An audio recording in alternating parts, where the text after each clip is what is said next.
numerous times I've not met with people that are having illegal protests in and around the legislature. That being said, many of these, including Tristen Durocher and what he is advocating for in the way of engagement around mental health supports, suicide prevention, we agree with that. I agree with that.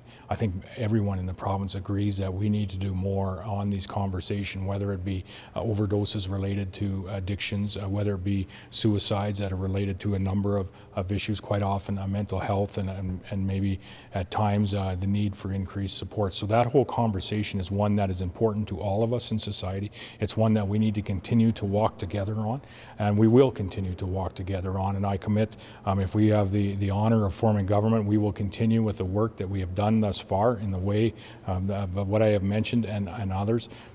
But this is important work that all of society, all of us need to participate in. I walked with him, and I went and visited a bunch of times, and I really appreciated Tristen. His vision for what he was trying to produce was a suicide prevention strategy that would save lives, and I just felt that was a mission that was really informed by his experience, learning from so many people who'd lost their lives already, that he'd had to fiddle at their funerals or knew them as family or friends. And, to make that technicality about where somebody's sitting on the lawn, it was easy to not do that, to meet him when he was walking, to meet him on the steps of the legislature, but Scott Moe chose not to. And it's the same way he chose not to vote for a suicide prevention strategy. You listen to Doyle Vermette tell his story of all the people he's seen lose their lives and all the family he's seen grieving.